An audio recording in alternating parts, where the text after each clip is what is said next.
পিতৃতুল্য শিক্ষকদেরকে এইভাবে রাজপথে নেমে দাবি জানাতে হতো না। আপনারা শিক্ষাকে মূল্য দিন, আদর্শকে মূল্য দিন, দেশ এবং স্বাধীনতার প্রতি সম্মান শ্রদ্ধা আপনারা রাখুন, তাহলেই জনগণ একদিন আপনাদেরকে স্মরণ করবে। আল্লাহ রাব্বুল আলামিন আমাদের সবাইকে এই সব দাবিতে গণ ঐক্য গড়ে তুলে দাবি আদায়ে মাঠে যে কোনো ঝুঁকি মোকাবিলায় প্রস্তুত থাকার তৌফিক দান করুন, এই কামনা করে আমি আপনাদের সকলকে ধন্যবাদ জানিয়ে, নেতৃবৃন্দকে ধন্যবাদ জানিয়ে আমার বক্তব্য এখানে শেষ করছি। আসসালামু আলাইকুম ওয়া রাহমাতুল্লাহি ওয়া বারাকাতুহু। সম্মানিত দেশপ্রেমী তাওহীদি জনতা,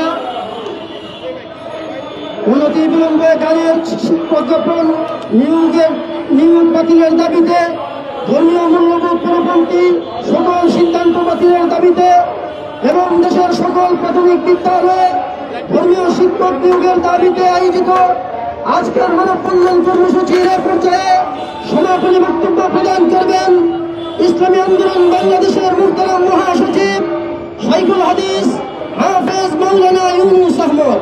বক্তব্য রাখবেন অধ্যক্ষ হাফেজ মাওলানা ইউনুস আহমদ।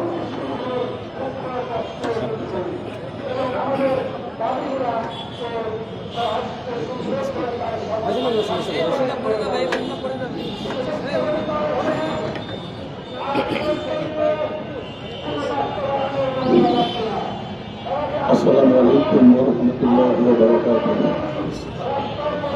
নাহমাদুহু ওয়া নাশকুরুহু ওয়া নুসাল্লি আলা রাসূলিহিল কারীম। জাতীয় মূল্যবোধ সংরক্ষণ পরিষদ আয়োজিত আজকের মানববন্ধন কর্মসূচি মহতারাম সভাপতি, জাতীয় নেতৃবৃন্দ, সাংবাদিক বন্ধুগণ, সর্বস্তরের ভাইরা, জ্ঞানীজনে বলে থাকেন শিক্ষাই জাতির মেরুদণ্ড, আর গুণীজনে বলে থাকেন সুশিক্ষাই জাতির মেরুদণ্ড।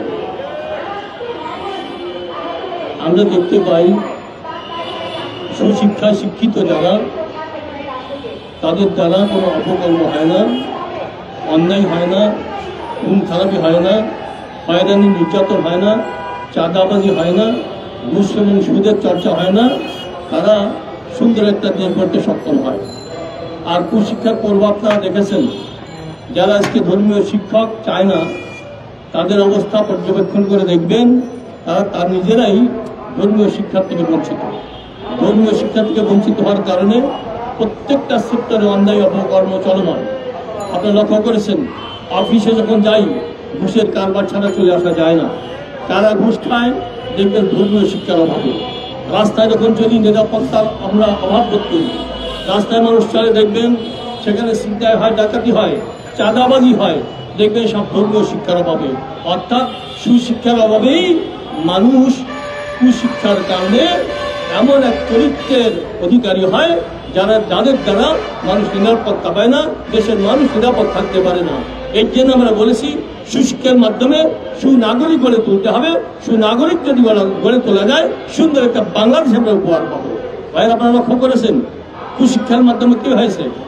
আজকে যারা রাজনৈতিকভাবে মানুষদেরকে জুলুম অত্যাচার করতেছে, প্রত্যেকটা সেক্টরে গিয়ে দেখবেন সেই সকল নেতৃবৃন্দ ধর্মীয় শিক্ষার অভাবে তারা এই অবস্থার শিকার হয়েছে।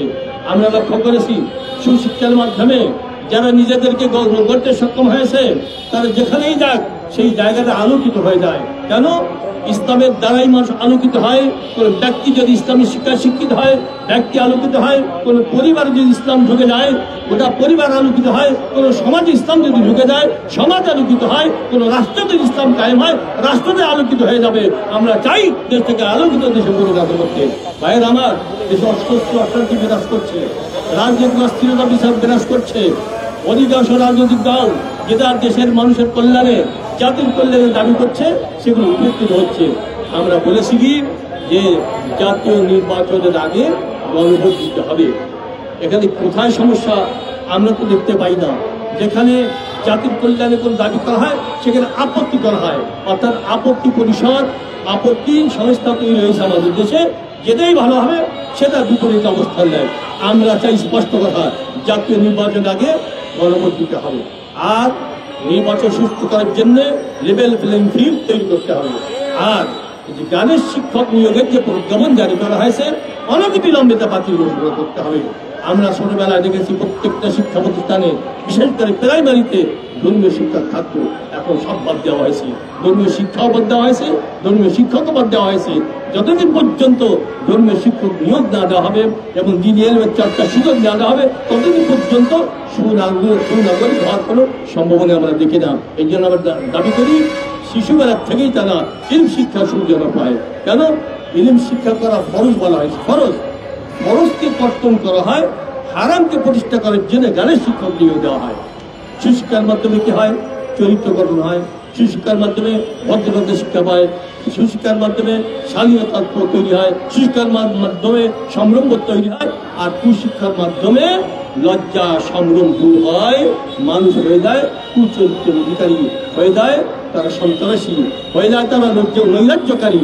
এর জন্য আমরা চাই একই সঙ্গে যেমন ধর্মীয় শিক্ষক নিয়োগ দিতে হবে, সাথে সাথে গানের শিক্ষক নিয়োগে যে প্রজ্ঞাপন দেওয়া আছে অনতিবিলম্বে বাতিল করতে হবে। বারবার দাবি করা সত্ত্বেও এটা কিন্তু গুরুত্ব দেওয়া হচ্ছে না। আজকে আপনারা মনে করবেন এইটা যে আমরা কয়েকজন মানুষ মাত্র এই দাবি করছি, না, কোটি কোটি মানুষ, 18 কোটি মানুষের দাবি এদেশের প্রত্যেকটা প্রাইমারি স্কুলে এবং যেখানে প্রাথমিক শিক্ষা পর্যায়ে সেখানে ধর্মীয় শিক্ষক নিয়োগ দিতে হবে। আর যে শিক্ষার মাধ্যমে গান শেখে, ডান্স শেখে, আপনারা দেখেছেন শিক্ষার্থী অনেক ক্ষেত্রে ছাত্রছাত্রী সবাই সামনে যায় লজ্জা সম্মান করতে পারে না।